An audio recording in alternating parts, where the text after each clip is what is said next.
probably should drop down, right? Well, no, I think we're okay. Yeah, we got a gap. I don't think so. Yeah, go ahead. Yep. All right.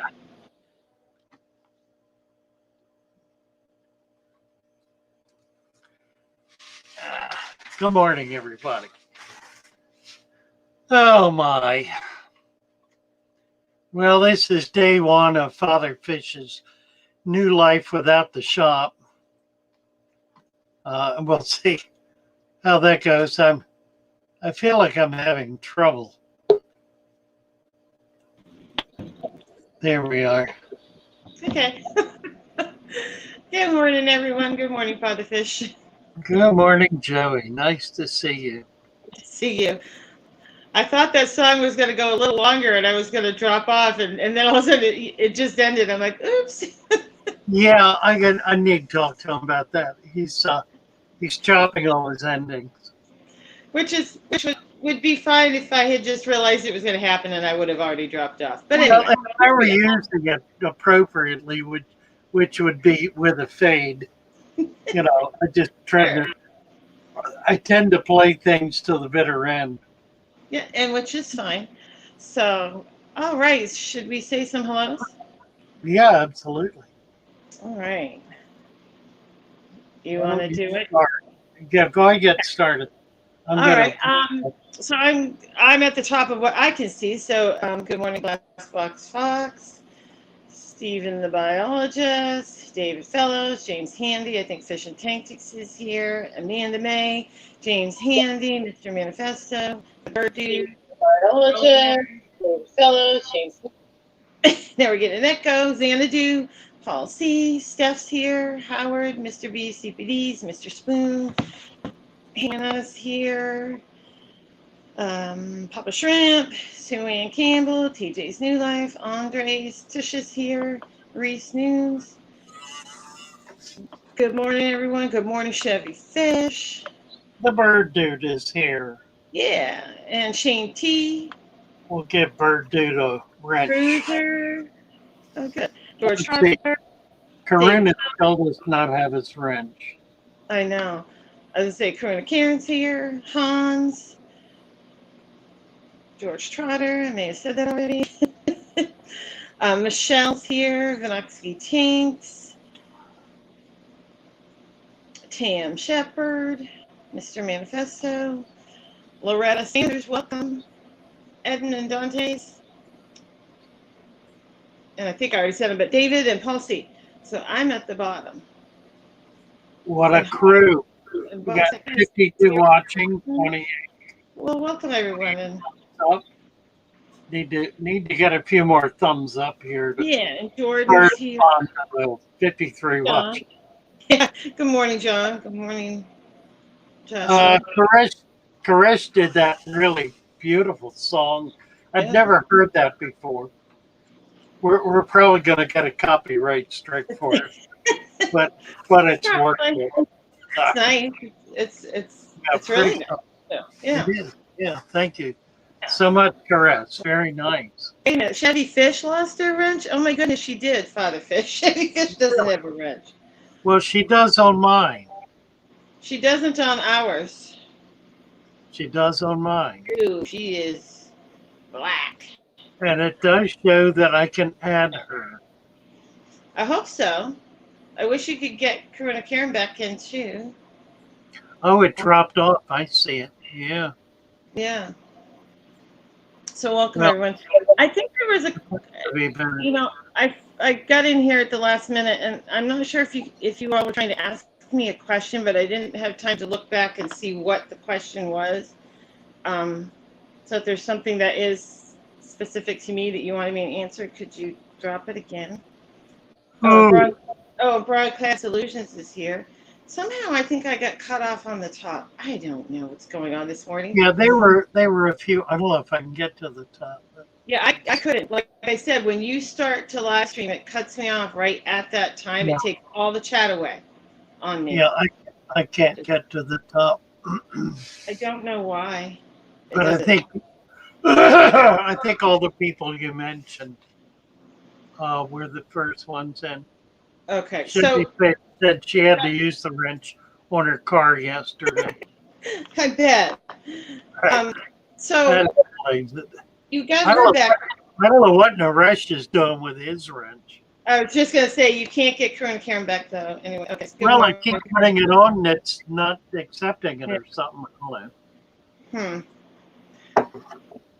Well, Shades, anywho, shades of Cassie B.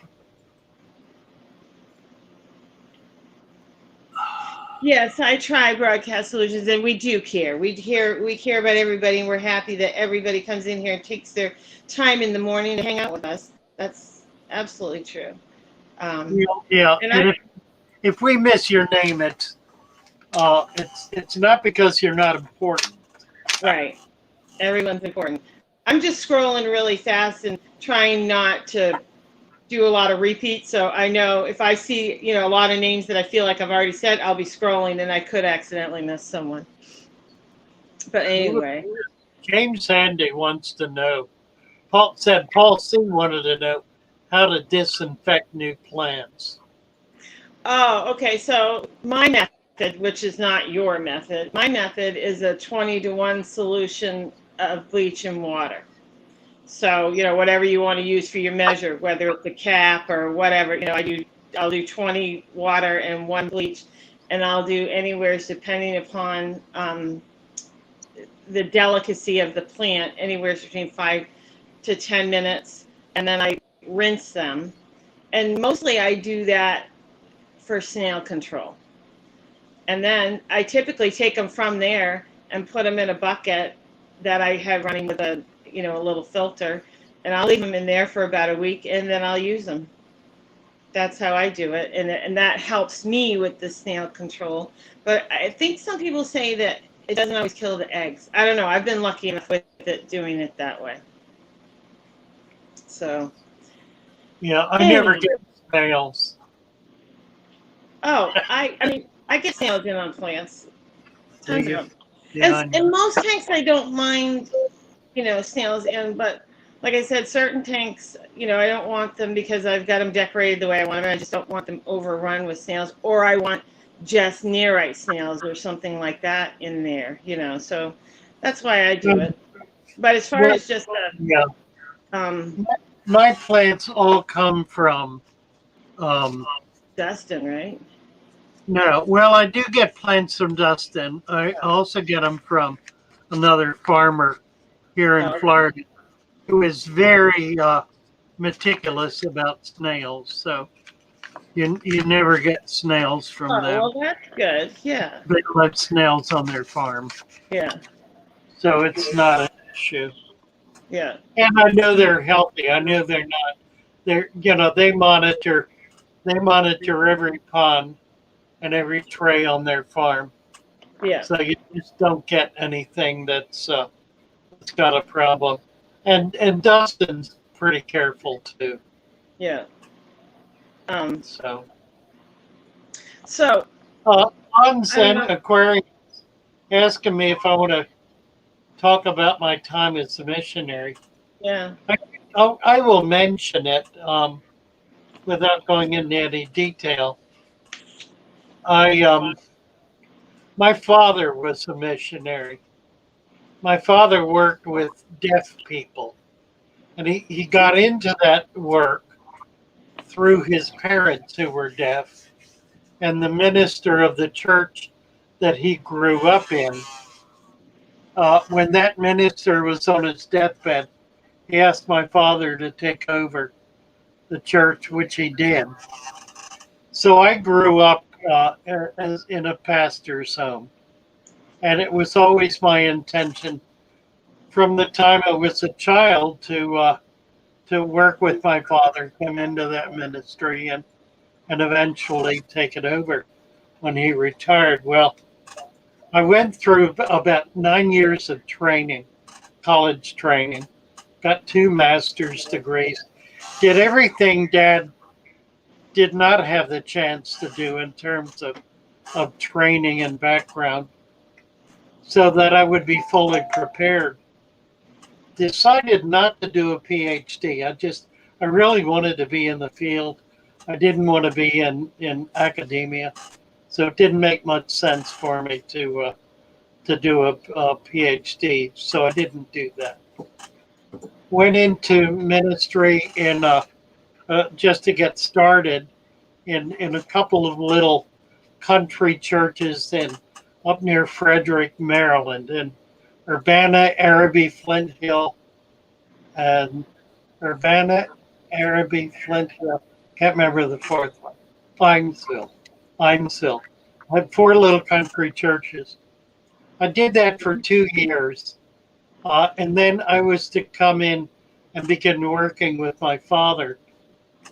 And he was shot and killed just 30 days before I was to begin working with him, which cut the heart out of my life because everything at that point had been directed toward being with him and working with him and spending 10 to 20 years. He died at 54, so it would have been, 10 to 15 years I would have been with him before he retired. That was gone. So I was able to come into his work. I took it over, but unprepared. And I did what I knew to do, which was to build an agency. And then later, I built an apartment complex. It was a 150 unit apartment complex designed for deaf people. Did a lot of government and agency kinds of things. I built a big agency. Had 30 people on staff.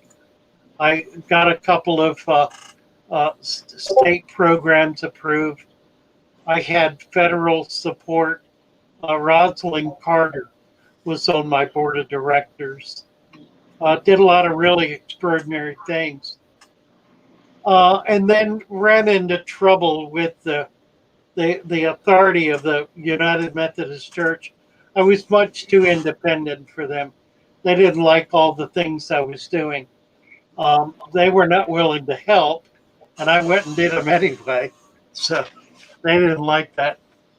And I was just at loggerheads and finally resigned and started doing mission work in Haiti and primarily in Haiti. Traveled to a few of the other islands, but spent about 7 years doing that and then eventually retired.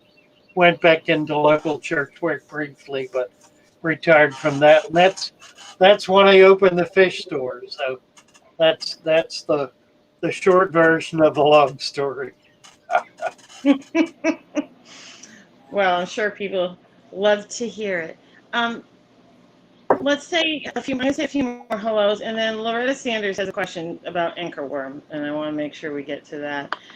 So I'm just going to say hi to Hans and One Wanderer, J Dog, Herp Diversity, Loretta as well, Jenny Lynn, and Ashu. I'm trying to see anybody else that might have snuck in on this. Bruiser, Susan, and the Blind Fish Keeper's here. Good morning. Lurking while doing water changes, right? Yeah, good morning, Brandon. Should listen to while working on aquariums. Awesome, Brandon. Thank you. So Loretta wants to know how to get rid of anchorworm. Please help. Do you have a lot of experience? I mean, I have one experience with it. No, I don't have a lot of experience with it. I've used metronidazole, I guess, to get rid of it, and that's all I've ever done. I've only had it once. Me too. I had it once. What did you do? I got it on a order of goldfish that I got during the summer, and they so they basically pond type fish, and they came in. I didn't realize the first couple days because I do my quarantine on the floor, so I wasn't right down there. But I don't know. They started acting a little weird, and I realized they had it. You cannot kill the worms that are on the fish with medication. You have to physically remove those anchorworms. And so it was a pain in the butt. I set up a table, I had gloves, I had everything. I sort of tranquilize them, anesthetize them with a little bit of clove oil and water because you couldn't have them flipping around. I had to remove each worm and, down low. You want to get the worm. You'll hear it pop when it comes out with tweezers. I put methylene blue on a Q-tip and treated every spot that the worms came out of. And then I had to treat the water column. And I tried microlift, but I didn't think it worked very well. I ended up, because I didn't have plants, I could take the plants out of the tub. I ended up treating with a ridiculous amount of salt in the water, and that killed the ones that were in the water column, the babies that hadn't attached. But the ones that are on the fish, you have to physically remove. And I think I had to do like 12 fish, literally light setup. I got a magnifying glass, gloves, and removing these worms, and it was a pain in the butt. But once I did that and treated the water, I got it under control. But I did try the microlift. It didn't work for me.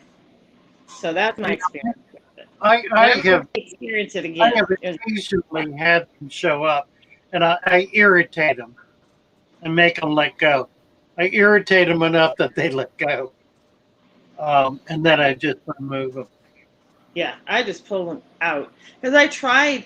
The medication made it sound like it would just sort of kill them, and everything would be great, but it wasn't. Drop off. Yeah. They will not drop off. No, when they do, that's when you can kill them. That's my experience. And then I decided I was never going to order, pond goldfish in the summer again because obviously I had ordered spring and fall when it was cold, never experienced it. Ordered in the middle of summer, it was a disaster. I don't even like collecting wild in the summer. I can see why. Yeah, there's so many diseases, and you can see it. I mean, you look in the creek or the ditch or the pond, and you see, 1 out of every 100 or so fish will have fungus on it.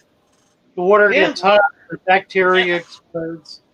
I try not to collect in the summer. No, I hear you. Michelle, it was gross. I mean, I literally had a light set up, and I felt like I was doing surgery. I mean, I'm sure Stephen deals with this stuff all the time, but it was just like, oh, this is just horrible. And I had never tried the clove oil in the water, so it was like, you got to put enough in to kind of put them to sleep so they're not flopping all over the place, but you don't want to kill them. And then, I did take from there so I had the clove oil in the water and did my thing, but then I put them in a bucket to rinse them after, and then I put them back in. So it was a whole setup. It took me probably a couple hours by the time I was done, but I got it. And I ended up only losing 1 fish out of the whole thing, so I felt pretty lucky. But I feel for you, and I hope you can get it under control, because it's nasty. Loretta Thankers is new. We'll give Loretta a break. Yeah, I was going to say, so is Loretta. Loretta had the anchorworm question. Oh, here we go. James Handy. Summertime bass here get black spots, which are worms in the meat. Let me explain what that is. That's really interesting. They are nematode cysts. The nematode goes through a snail, a fish, and a bird, and then the waste from the bird drops down into the water, and the nematode then goes into the snail.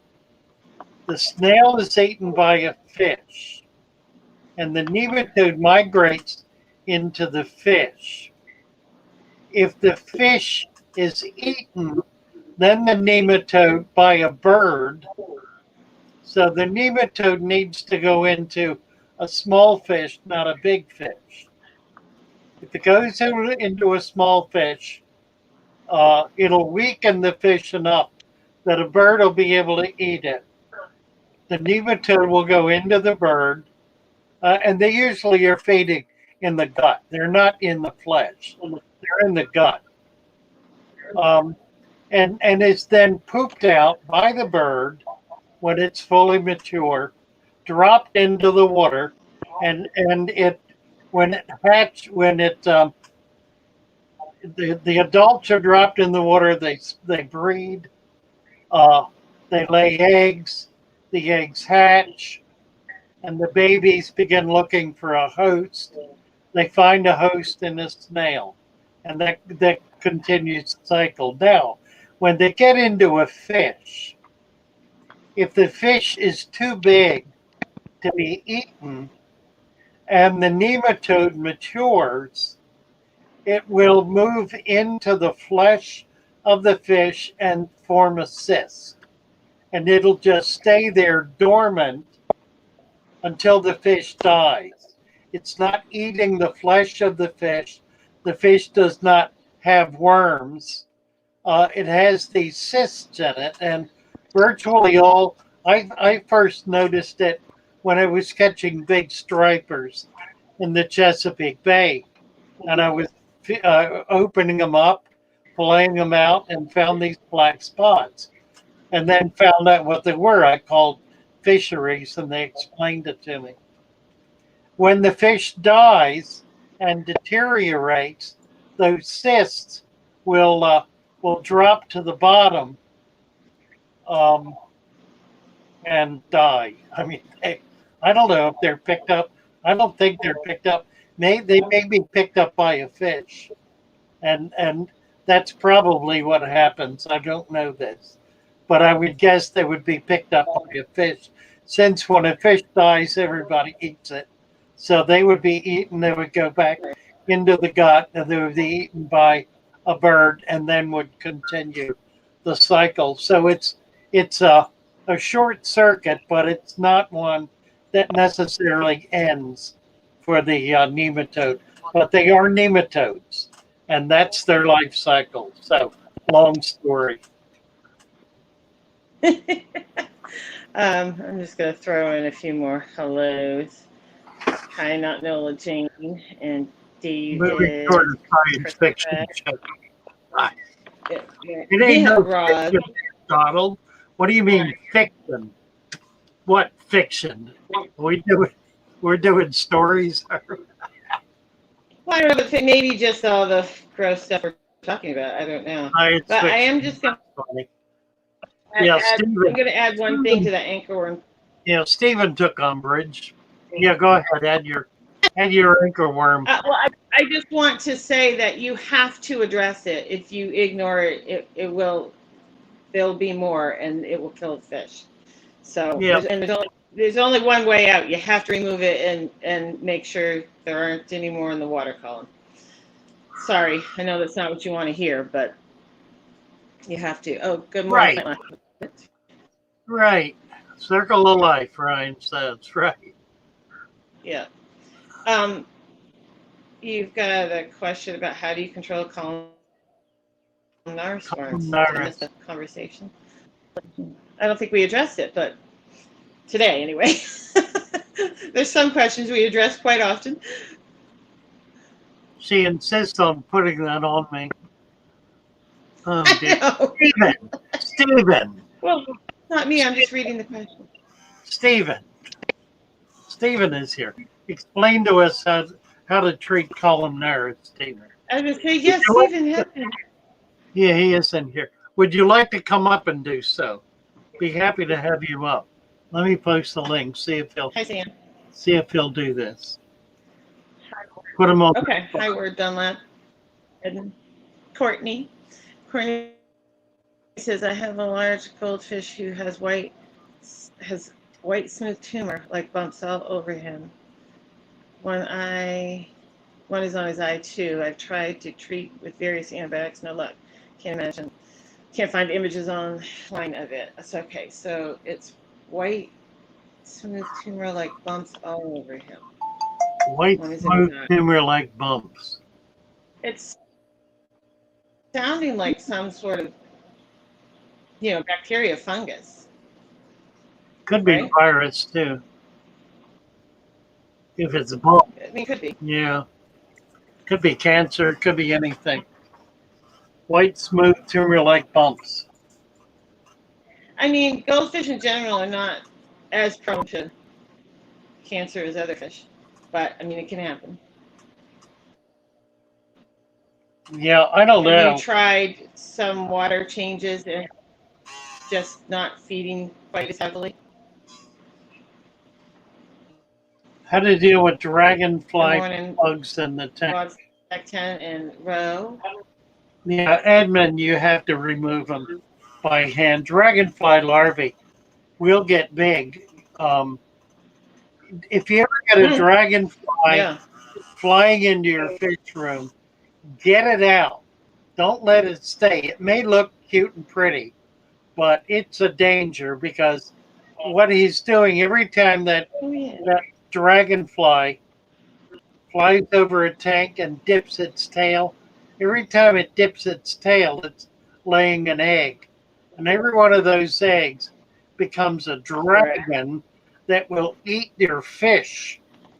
I mean, they're dreadful animals to have in a tank. So be careful about them getting in and keep an eye out. They'll start out by eating microscopic life, but they'll graduate to little fish. Um, and eventually you'll be able to take a fish 1 to 2 inches long. So they're pretty bad to have in a tank. They look like a big bug. I mean, by the time you see them, they've got some size on them. So just try to control that. Make sure you have to take them out by, excuse me, by hand. Wondering what my thoughts are about selling Yeah, I'm fish sorry, Courtney. online. Jordan Fish Tanks. I rather like selling fish online. I try not to ship in February It is. at all. Um, and I try to be careful in like January, in January because serious cold. And if the mail or other shipper leaves leaves a truck sitting out on the tarmac overnight or for a few hours or whatever, it can kill whatever is in the box. I do pretty well with plants. They don't seem to be quite as sensitive to cold, but I do lose fish. Okay. Other than that, they do pretty well. I rarely have trouble doing it. Time to wake up knitting. Okay. We're Oh, take up knitting. Yeah, go ahead. we're out of sync. We're out of sync, so I'm going to drop down. And Stephen at 9:32 just gave you your columnar's answer. So I'm going to drop down, throw up Good. the link. Okay. Yeah, I noticed that. Stephen, 9:32. Wow, I'm way up in the chat. Susan James, here we go. Stephen, when I use a trio regimen for columnaris, starting with RO water and a bath of copper and terramycin. Then I wait 24 hours and do an antibiotic with another dose in their food. The key here is the RO. So there's the more involved answer that Yeah. we were looking for. Stephen, what do you think is white, smooth, tumor-like bumps are on a goldfish? What in the world could that be? Yeah, and then she added a little bit more above and said that it's overstocked in her. He said RO is the secret to treating columnaris, to making. Actually, it's the secret to making the chemical be most effective. If you have a lot of hardness in the water, it can react. It can react to the chemical and reduce its effectiveness. Ulcers, Susan's saying, except Well, it's possible, but I was going to say. apparently they have not opened. No, she says her nitrates are high. So, Courtney, do you have live plants in that tank? And the reason I'm asking is I'm wondering if adding some salt doing a substantial water change and adding some salt might help you in this situation. But if you got a lot of plants, you might not want to. Well, yes, Michelle, breeding stars for sure, but they tend to be more in the gill area, not all over the body. I think she was saying all over the body, but that is a thing. So I guess yeah, but it wouldn't be on the eye, breeding stars. So if you've actually got these all over the body and on the eye, then I'm going to say no to that. But that's a good observation, and and that it could be that. Yeah, vacuuming the substrate is not going to get rid of parasites. Right.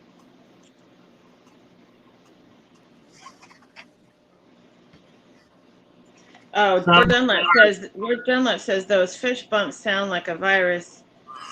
Yeah, that was my impression. Yeah, right. You ever had a plico pop the eye on another fish at night? Don't know. Yes. I've had fish lose an eye. I've had a lot of fish lose an eye. I've even had one or two fish lose both eyes. And they do fine. I mean, they are able to function just fine. If they lose one eye, it'll be hard to know it because they will keep looking at you with their good eye. They'll keep you right in their good eye. So you never get to see the other side of the fish. What is Right. I'm smelling So yeah. here. Good morning, Eric. Again, I don't know if you heard me, because we're always talking over each other. I mean, that's just a normal thing. Good morning, Emily. Ryan. I have determined that the creek water is a problem for some of my fish. I Was lost. it too brackish? Yeah, I Too much salt? lost the pleco and I lost the coolie loach. Well, and that would make sense with that scaleless, coolie loach, that the brackish water would be too much for it. Yeah, the pleco is a freshwater fish. Yeah. Um, So you gotta drain it down, put some fresh water in, do a water change. Yeah, I'm gonna set up a couple of tanks as soft water, RO water. Probably I'll do rainwater. Yeah. I'll probably collect rainwater. Yeah. Good morning, Lori, and hi, Falconry Fun. Falconry Fun. My jungle val is spreading very well, but at about 2 inches, the new leaves sometimes turn brown. They grow again and look fine afterwards. I don't know if they're continuing to grow. I don't know why they would turn brown. Yeah, obviously, if they're continuing to grow, they're not dying. Probably it's simply a matter of the leaf not having its chlorophyll factory going. It's too young a leaf, too young a plant to be doing photosynthesis yet. You'll notice with new plants, new roots or new leaves when they come out, they will not have color in them, they may be brown, or clear, or white, or whatever. It's because they're not making chlorophyll yet. They're not doing photosynthesis. They have to get bigger and they have to build up those machines. Just don't have the machines yet. But obviously they do. They don't really turn brown. They sort of are brown. They'll go from clear to brown to green. It's kind of a phase from almost white when they first come up through the substrate. They're white and then they start coloring, and they'll be pretty long before they really start to turn green because the leaves are not doing photosynthesis right away. It takes a little while to start. Not a nutrient problem. I would not say so. Yeah. And I'm just getting back to Courtney. If the tank is overstocked, are you doing more frequent water changes because you would need to? Huh. Darn, there we go. What? Stephen is saying it sounds like a virus that's gone after the system is now showing us hard calcium matter on their scales. Yeah. Huh.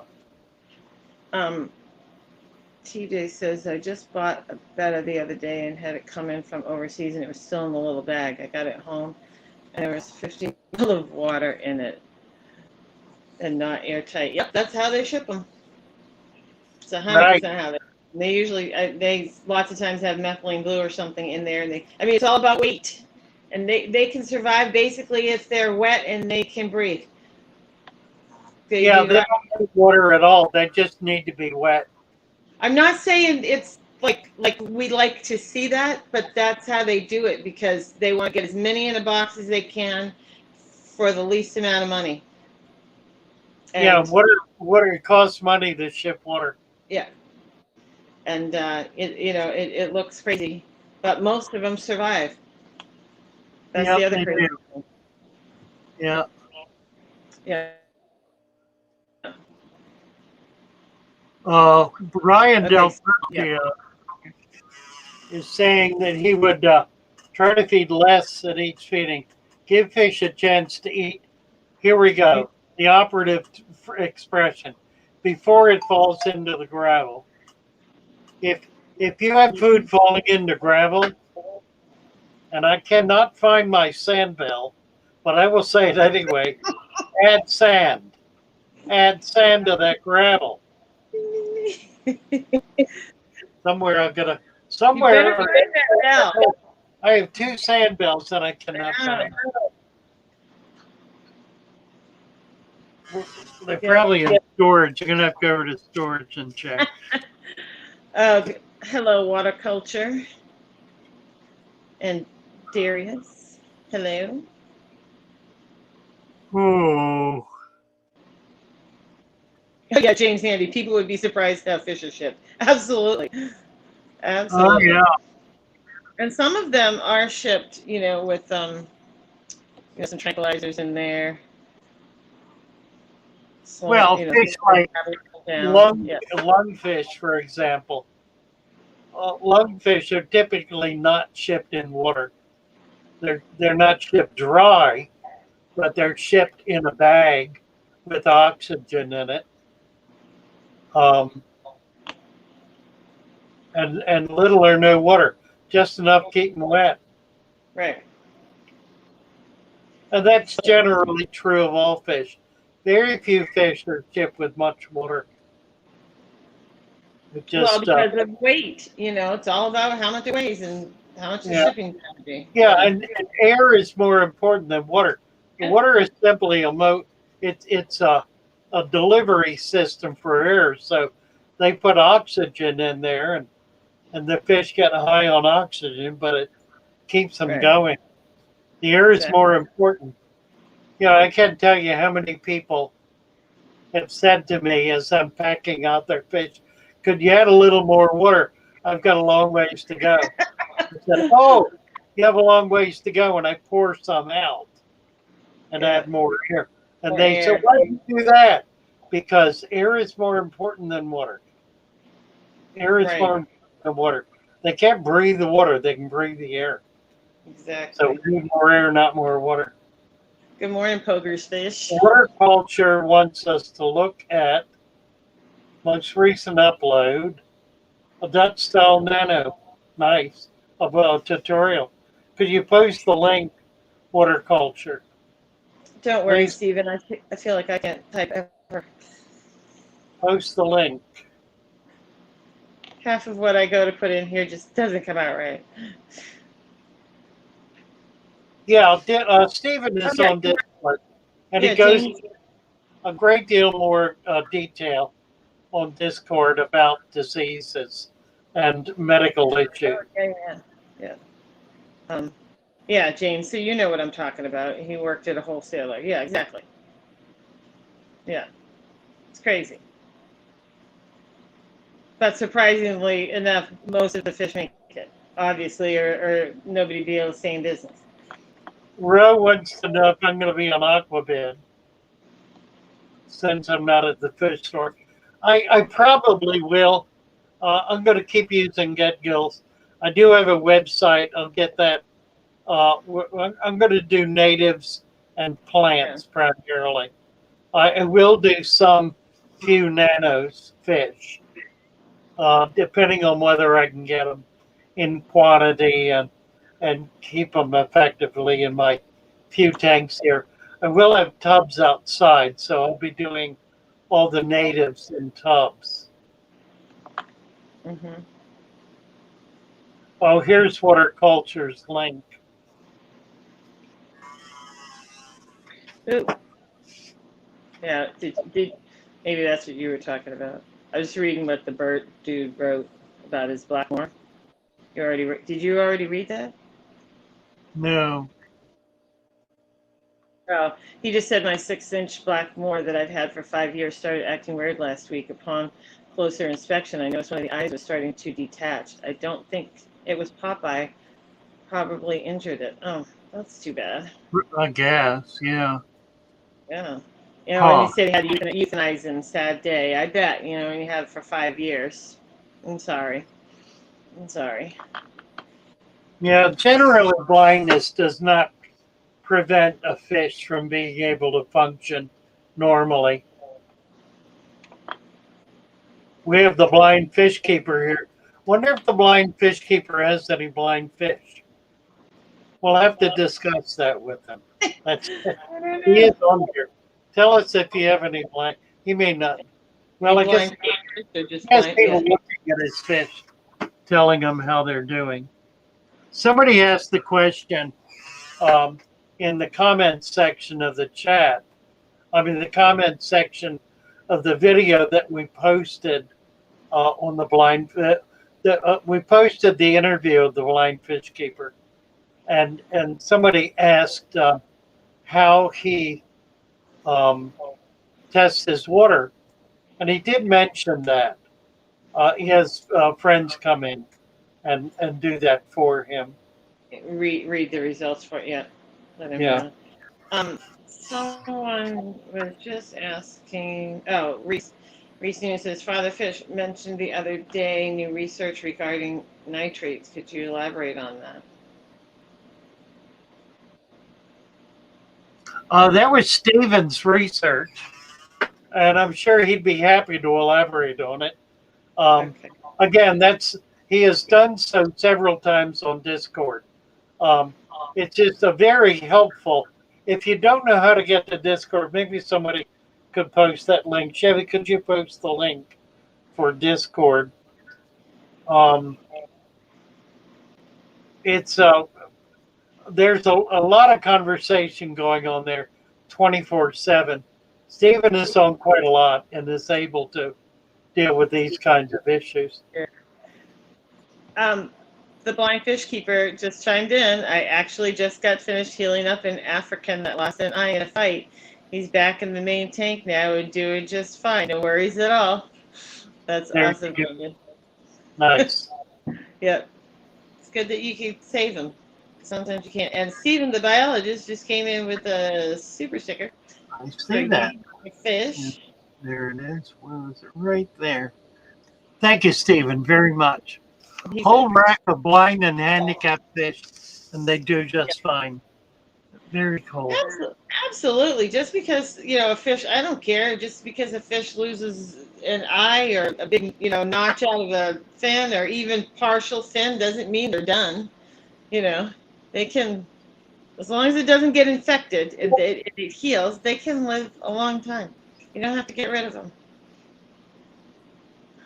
Yeah, don't feel bad about a fish that don't feel any worse toward them than you would, any other animal that loses a limb. I've seen fish with their tails completely gone and they'll live for years. Yeah, I have too. I've seen a lot of things, and like I said, it's like as long as they're healthy and eating and able to maneuver, it's like they're fine. You know. Yeah, Um. yeah. Oh, hi, Kevin. Good morning. And at 9:48, you know the name I can't pronounce. Anyone ever used Tropical Specialized Nutrition Liquid Fertilizer? I have not. I have no report. Melissa, I'll be shipping native species probably in a week, 2 weeks tops.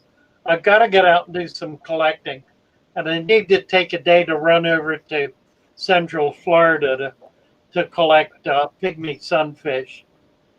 So as soon as I can get that done, I'll start shipping. Thank you, Stephen, for the super chat. Yes, thank you. Um, the blind fish keeper says, I find if it's done correctly, salt is the best medicine to be found. Yep. My cichlid was healed up in a matter of a week or so and no issues at all. Yeah. I agree with that.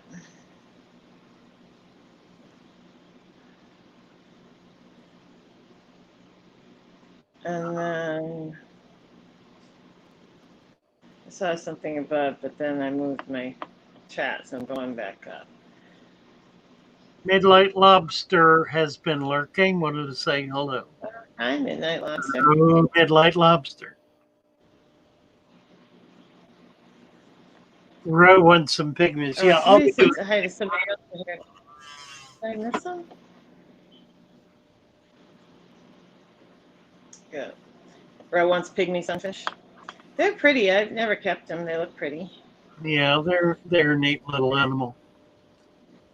Yeah. I need instead of a tub. Yeah. And I don't know if I'm going to be able to keep them in creek water. I probably can, but I'm not sure. They're not in anything like that where I'm collecting them. They're in a ditch, and it's spring water or water table water, I guess. So I'm going to have to set up a. I got to figure out something else. I need to come up with a water source now. Now they don't have the RO system. I've got to come up with a whole different approach Right. to a fresh water source. Well, The welcome to the world of being a at-home hobbyist. Yeah, really. The creek is going to be fine for some things. It'll be fine for cichlids. Beyond that, it won't be probably. Yeah. Um, Thank you for coming in, Susan. It's nice to see you here. Have a good day. Absolutely. All right, Andy posted a question at 9:48. We missed Andy's question at 9:48. Yeah, Susan will be on. Hey, is it possible? Catch her stream. It's certainly worth watching. Yes. Andy says, hey, is it possible for plants to grow and thrive in a 150-gallon stone-based tank with fertilizer tabs and liquid fertilizer with Fluval 3.0 plant lighting? The stones are quite small. Why don't you just add sand to it and take all the guesswork out of it? Right, and plant your plants, and you should be good. And you'll figure out the lighting. Go with what you have, and if it ends up not being enough, you can add a second light. A lot of this is trial and error. Yeah, add some sand. Where's your sand? You gotta find that sand bell. Get Chase to find the sand bell. It's the sand bell.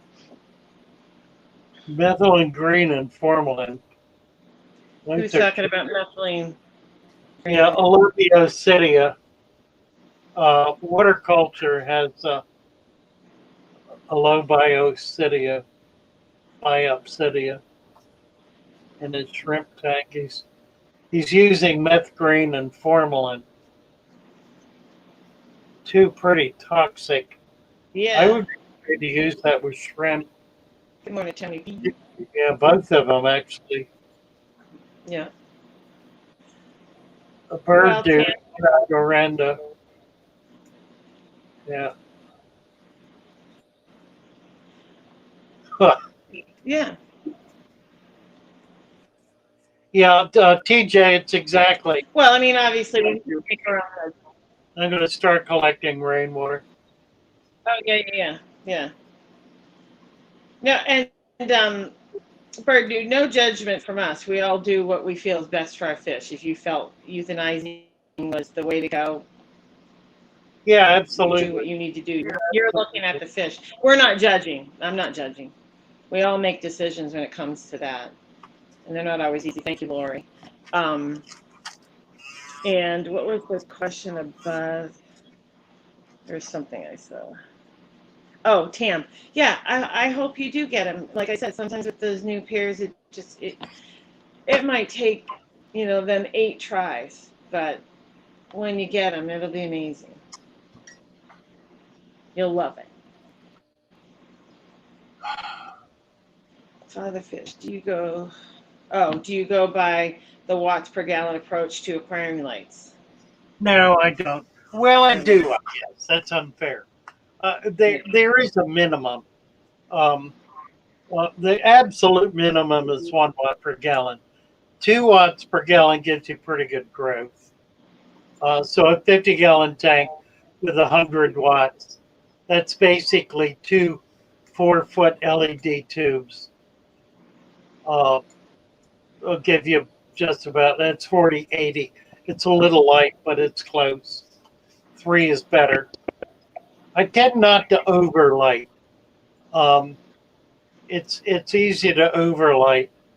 Yeah. Well, and that's subject to change. I don't know what I'm going to do here in this fish room because all the rules are going to be different now from the shop. At the shop, I was doing kind of minimal everything, and I'm not sure I'm going to do that Right. here. TJ had suggested collecting rainwater. I've got a couple of barrels, and I'm looking for rain spouts now to find the best place to collect rainwater. Yeah. So certainly I'm going to be doing that.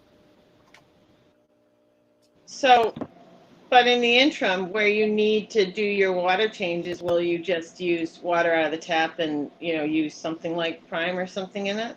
Yeah, I'll use Because sodium. you got to do something. Yeah, I will use Okay, right. sulfate. Yeah, But I mean, you got to do something, like you said, on those tanks that aren't handling the salt. You got to right. come up with some water. Yeah, it's true. I'm gonna have to do city water. Yeah, yeah. Yeah, For till you can collect the rainwater, because it's gonna take you a while to get an amount of rainwater that you can have on hand. right. Hi, Green Machine. Welcome.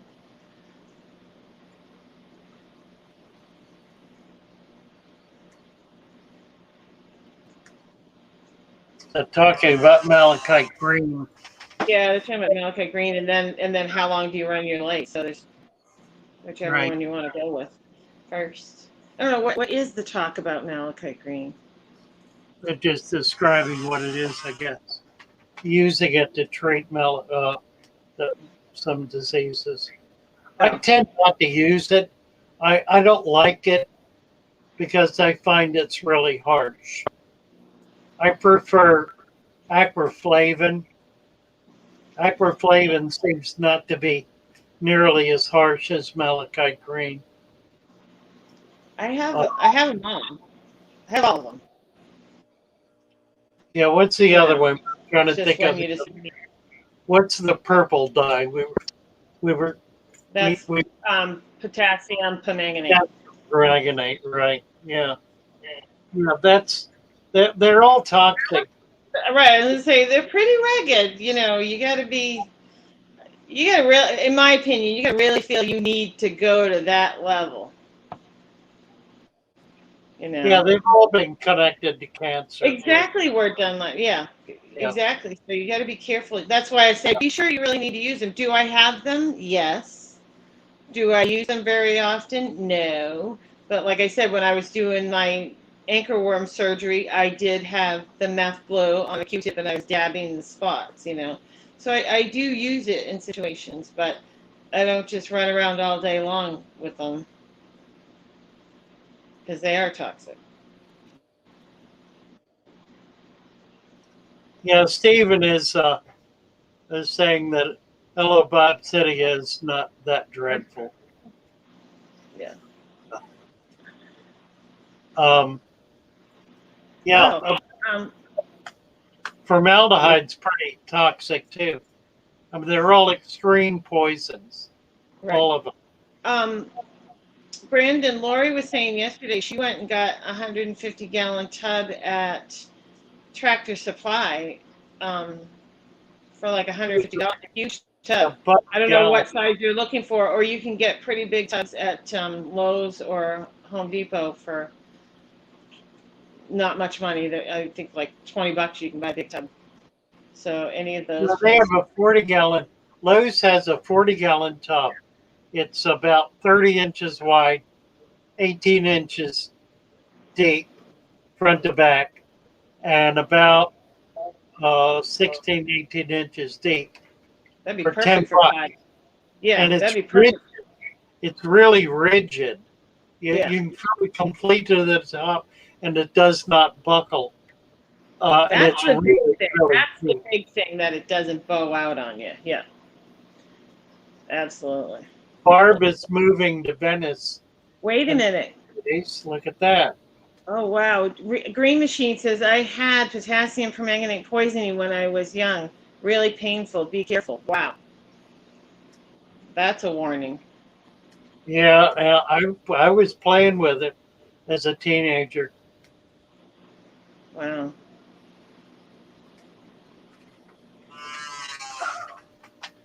Crazy.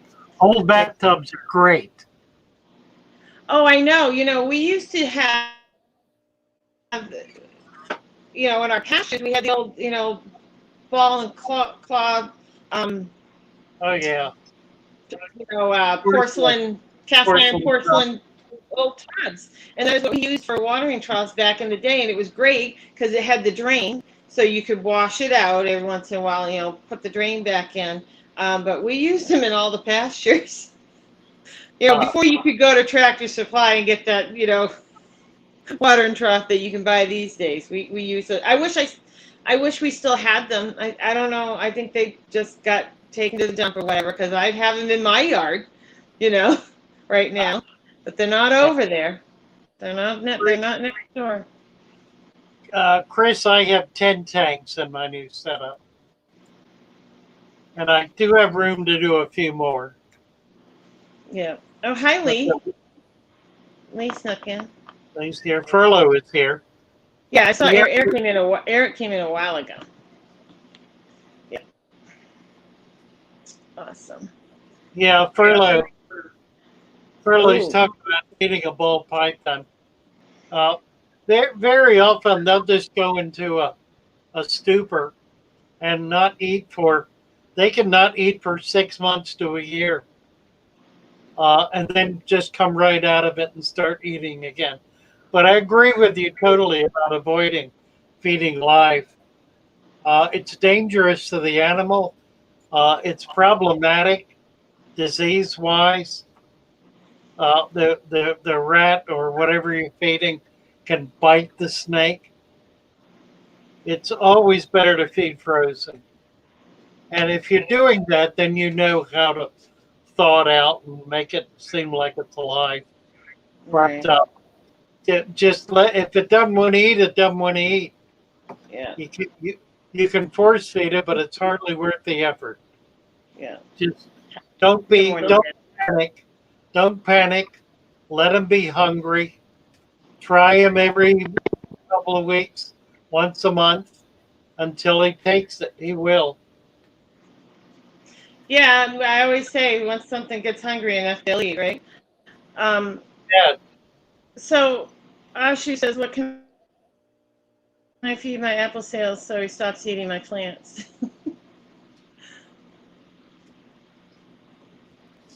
Fungal fish keepers. I don't. TJ I don't. suggests. Oh, frugal. I don't. Frugal fish keepers. I was gonna say, I don't have a lot of experience with that. Actually, I don't know if you put in some vegetables or something like that, if that would help or not. Like Yeah. some fresh spinach or something or cucumber. I don't know if that might help you or not. I guess it depends on the snail. If anybody has any ideas, throw them in here, Roger. Please. Feeding snails, yeah. Yeah. Rabbit pellets. No, rabbit pellets. Rabbit pellets. um, Where Dunlap uses potassium permanganate to light fires, and he keeps it in his zombie apocalypse kit. wow. There you go. Uh, Stephen says about the snake, if that's all it has to eat, it'll eat or die. Nature usually takes over before death. It'll eat that dead frozen mouse in spite of itself. Yeah. Yeah, it's like 12 degrees here, Jason. I don't know what the wind chill is, but it's cold. Get a different snail, we're done like this. Right. Yeah. Holy. No poo pellets. That's No right. Poo, not poo No pellet. poo pellets. Not poo pellet. Yeah. This is alfalfa pellets. Right. Alfalfa pellets, if you will. I feed alfalfa cubes to my horse, just compressed. Alfalfa cubes are wonderful. Yeah, they I really buy are. my 50-pound bag. Alfalfa cubes are great for starting infusorial culture. Oh, Put one of okay. those in a gallon of water, and man, it'll be loaded Wow. in a week. Okay. Loaded. Yeah. There's another way to start one. And snails will eat it too. It's good for snails. Put a piece of one in a tank. Let it break down. It's really a good a good malm maker. Okay. Yeah, I mean, I never thought, like I said, I buy it practically by the pallet. I never thought of using it in my fish tank. Oh, absolutely. The goldfish would love it. Yeah. Good morning, sister.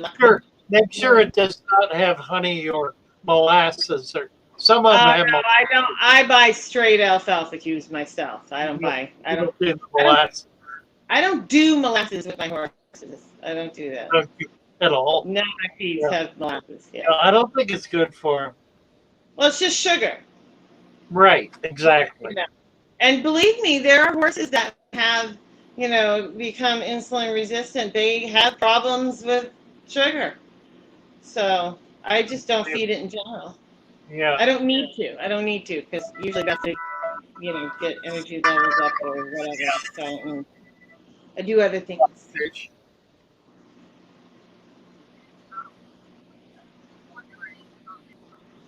Hello. I have more. Hello. See if he can give you a wrench because you've been here before. No, we're out of business, son. We're out of business. We're out of business. Right. It's okay. Yeah, you bet. Well, Howard, if that's what you could do, go for it. Will Daphne eat when there's no green water present? Sure. But they won't find a lot. I mean, that's kind of their favorite food. They will scrape algae. They'll eat other microscopic life. They'll eat paramecium. They'll eat whatever's there. The algae works best for them because it doesn't run away. It's easy for them to kind of swirl it into their mouth. Yeah. Can you give a wrench to HSIF more at 10:08? And Kevin, it was nice meeting you too. Absolutely. You're a very nice young man. It's great to see you in the fish hobby. Who are you talking about? I'm talking about Kevin Long. Oh, right. I met him. I met him on a live stream the other day. In person. It was nice to meet him. Nice. And like I said, it's nice to see the young people like Brienne, in the hobby. It's great. Absolutely. There are a lot of kids in the hobby. A lot of kids in the hobby who are on YouTube. And some of them are just amazing. Yep. Some of these kids are just naturals. They have a feel for the fish. And hey, like I said, I remember what it was like for me. I can't remember exactly. I was 10 or 11 years old, when I got into it, and I loved them. So that's what it's all about, loving the fish, figuring out how to keep them. Right. And it's all trial and error, and that's why I say I don't judge people. We all have to figure things out. We all make mistakes. We all kill fish. No judgment on my end. You bet. If I can help you, great. But Yeah. there's nothing like personal experience to really figure something out. Unfortunately, that's when you really remember. Right.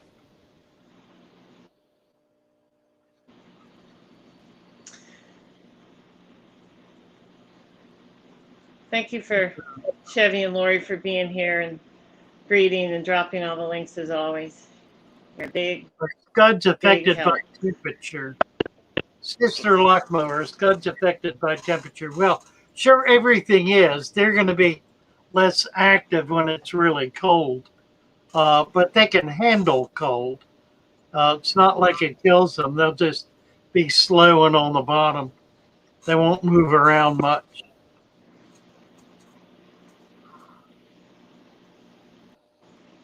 I guess we're lagging again, but I guess I won't worry about it at this point.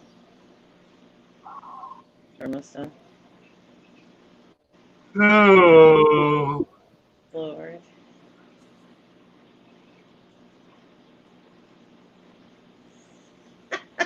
a drill. Do you read what Steven says? I just Father did. Fish, it's 2021. When can I get a drill beside my name? Yeah, you and me, Too much handwork. me too. That's funny.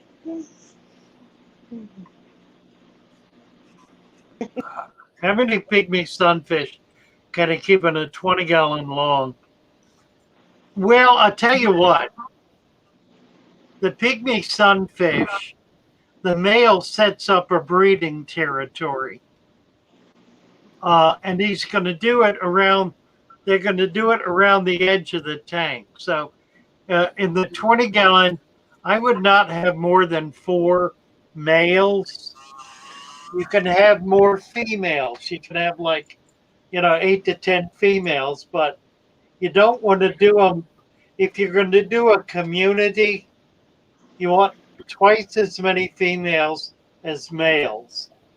And I would do 1 male per 5 gallon as a general rule of thumb, although I probably would not do 10 and a 55 because there wouldn't be enough space. But I'm going to put them in this 40.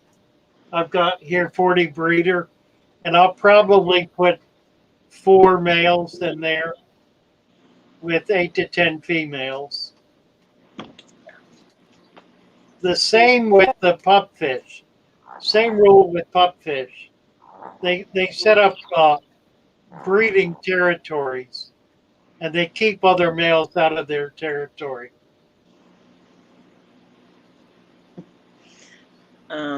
So, TJ, you changed your name to Frugal Aquatics. Okay. I think he was teasing. Did he actually do it? Oh, he did. So I'm going to have to, if you're going to stick with that, it's like I've got to realize that it's you. Hi, Marianne. Hi, Marianne. James prefers an air But he did it. I mean, he could always switch it back, but he did it. Right.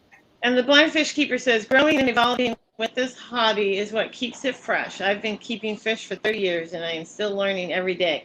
You bet. You bet. Yep. Absolutely. If you Yeah. think you know it all, if I think I know it all, I might as well just quit because there's always something to learn. Yeah. What's the point And of I it? will say, you can learn something from somebody at any age. It's not just, oh, that person's young and they, might not have anything for me. They do. Everybody does. We all figure things out, and when we can share it, it's great. Yeah. This is a hermit's hobby. Hmm. We learn on our own by ourselves in our little cave, our little fish cave, where we Right. spend hours and days and weeks and months and years doing what we think is right and what we think is best and figuring it out as we go along. So when we get out to a forum like this, where we're around other people who have been doing the same thing for 25 years, it's really fun because we get to share stuff. We Right. get to find out how somebody else does something that we took forever to do. Um, we learn new tricks. We Hmm. teach new tricks. That's really what this is all about. Absolutely. And it's not like, here's the thing. I've been at this for 70 years, and I remember most of it, or a lot of it, but none of it is cast in concrete. I mean, all I'm really um, promoting is my own experience, and that's different from everybody else's experience. It's just another perspective. It may be a perspective that's broad based because I've done a lot of stuff, so I have a lot of experience. Not all of it good, mind you. If you haven't picked up by now, there's certain places where I'm not strong at all, and disease is one of them. I am not strong in fish disease. A couple of basic things, yeah, but the rest, hang it up. I'm not there. I'm not a biologist. I'm a hobbyist, and I'm a hobbyist who just loves the hobby and has been at it for a long, long time. But there are a lot of things I don't know how to do, like keep shrimp alive, for example.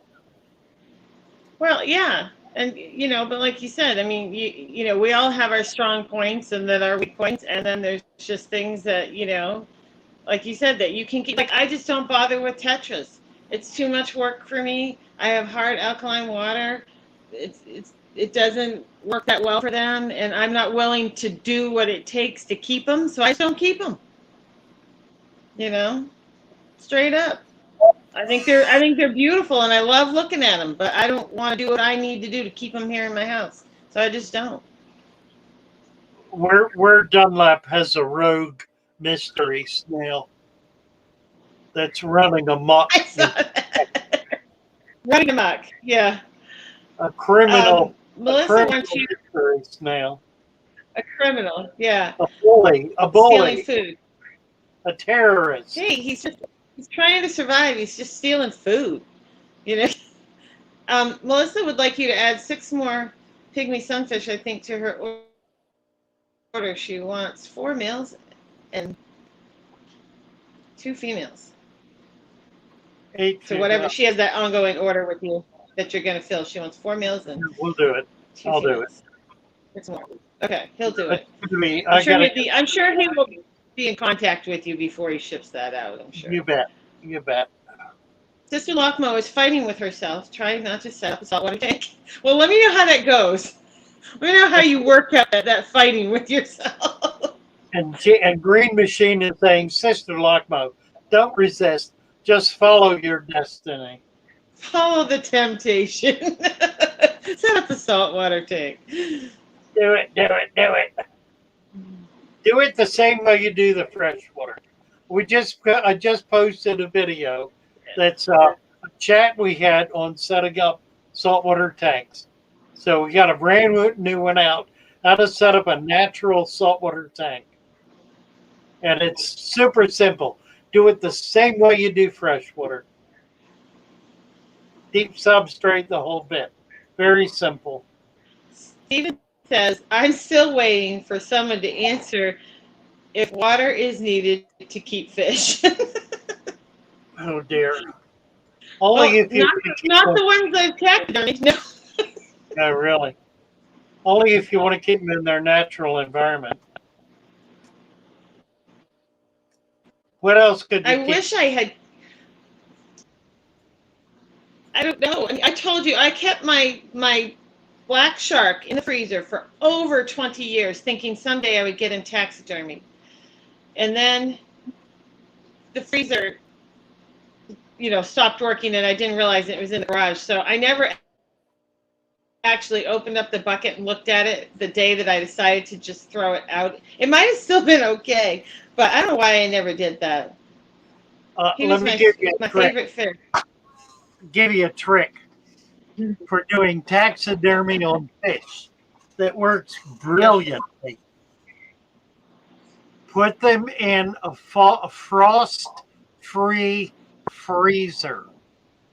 A frost-free freezer. Unwrapped, lay them in the freezer, bare, naked, open. Really? Right. Yeah. Don't wrap them up. Don't cover them. Nothing. Just put them in there. Within months, they will be thoroughly desiccated. That is, they'll be completely dried out. Yeah. You'll be able to, I got one here somewhere. Well, I will find it. Completely dried out. They'll lose their color, but they will stay like that permanently. I have a clown loach, a clown knife 50 years ago, and I still have it. It's around here somewhere. I'll find it. Crazy. Because, I was going to go, pay somebody to do the whole taxidermy stuff at whatever they do. And I don't know why I never did it, but I didn't know what I was doing. So I froze it in a bucket of water, thinking that would, preserve it the way it needed to be. A frost-free freezer will suck the moisture out of it. Okay. That's crazy. But anyway, once I realized the freezer hadn't been working for a few days, I just assumed I had a rotten bucket of whatever, and I didn't even open it up and look at it. I just threw it out. But it was, it was the fish I'd raised from a baby. I had him in my store. He was in my display tank, and I think he was Mr. T, and then the other one was Eddie Murphy. I think probably what was going on is they were spawning, but he ended up jumping out, and I found him dried up the next one morning, and I was so devastated because I used to hand feed him crab meat and do all this stuff, and I rinsed him off and put him in a bucket. Mr. B had a taxidermist business. After 1 year in the freezer, it's done. Absolutely works. But when I froze it in water, would that have helped? No. Well, and we keep it. Answer my question. Yeah, I had it frozen. Yes, it would keep it in water, not just in a bag. It would keep it stable. That was. Yeah, that's what I did. But I could have looked at it that day, but I was just so devastated I didn't want to look at it. So it might have been fine. I might have been able to rinse it off and refreeze it, but I just let it go. Let's see. Reese is saying, is it too late to do that? If I have a 10-inch alligator gar wrapped in tin foil, yeah, take it out of the tin foil and just lay it in the freezer. Again, it only works with a frost-free freezer because the frost-free reduces the moisture in the air. Yeah. It'll take the moisture out, and that's what you want. That's what you want to do. So it has to be frost-free or it won't work. Good morning, Texas Fish Room. Okay, I got a question. Does it make your freezer stink? Does it what? Make your freezer smell. No. You got dead fish in there. No. Open. No, because it's not rotting. It's not Okay. rotting. It's just drying out. Okay. It's same if you left a piece of meat and a piece of beef in the freezer unwrapped and it gets freezer burn. That's what freezer burn is. It's Okay. dried All right. out. Yes, Sister Malakmo. I had 2 black sharks, Mr. T and Eddie Murphy. Yep. I did. And then I had 2 Synodontis angelicus in there, and they were Gookie and Guido. And that was my display tank in my store with numerous other fish, but those were the 4 fish I had named in my display tank. And Mr. T was probably 1.5 feet long. He was huge. And, you know, I got him when he was this big. Depends on how good your freezer is, Joey. Yeah, I mean, who knows? Like I said, it had been 20 years. But it seemed like it was still a pretty full bucket of water. The water hadn't gone away. I mean, I had it in the bucket, you know, bagged up. And Well, ice, if you put a bucket of ice in a frost-free freezer, the ice will disappear. But it was not an open bucket. It was, you know, I had it in bags, closed up, tied up. So, I mean, Yeah. it, you know, it still seemed like a pretty full bucket of water to me.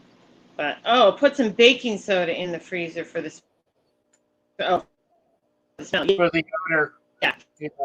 I thought that was baking soda in the getting all the secrets on how to freeze fish, you know. I had to freeze dry them. Yeah, not for that long. And then if you're a good Yeah. artist, can use a spray gun, you can paint them. They do lose their color. Well, I could paint it. Yeah, that's no problem. Bye, Sham. Now she's not only Tam Tam. and Tom. Tom, Sham, right. Now she's Sham. But Sham was a great racer. Goodbye, Tam. Have a good day. All right. Yeah, we're running out of juice here. Where are We're we? there. Yeah, I mean, I basically just talked about my frozen fish for 10 minutes. Really? He meant a lot to me, though. I loved that fish. Let's see. What kind of, we need a piece of music, don't we? Oh, you know what? I got a song to play. This is great fun. We haven't heard this one in an age. I was thrilled to see it up recently. And I'm not going to tell you what it is. I'm going to let you hear it because it is a joy. It's great fun. Okay. I was so happy to see it. Lee's just joined your membership, Father Fisher, upgraded, or I don't know, but he just came in green with something. Thanks, Who? Lee. Lee. Oh, okay. Thank you, Welcome. Lee. So I don't know if you joined. Here we go. And this is Thanks, Lee. right coming up right now. Look at this. What a night. What a night.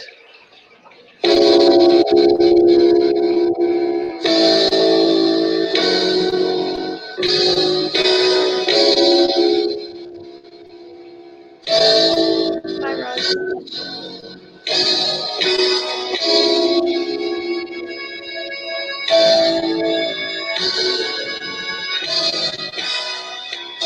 My fish are mad at me.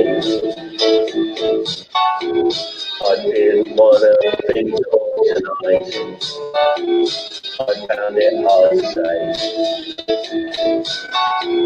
They thought I had enough of them. Why can't they see? They're lovely to me.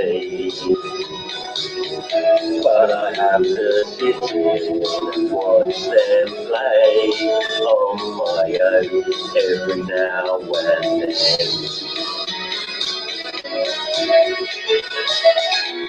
My snails are mad at me. Been sitting on my arse for an hour. I hardly said a word. I tried and tried, but I could not be heard. Why can't I explain? Why do I feel this way?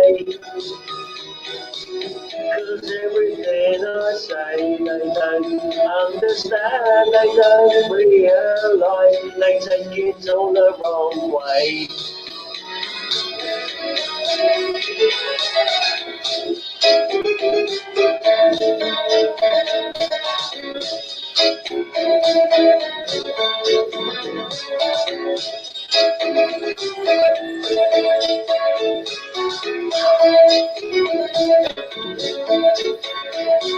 Stop feeding your fish. We argued just the other night. I thought we'd talk it out. We talked and talked until it was out. I thought we'd agree. I thought they'd understand. But when I try to talk, they say I don't care. They say I'm unaware, and then they say I'm weak.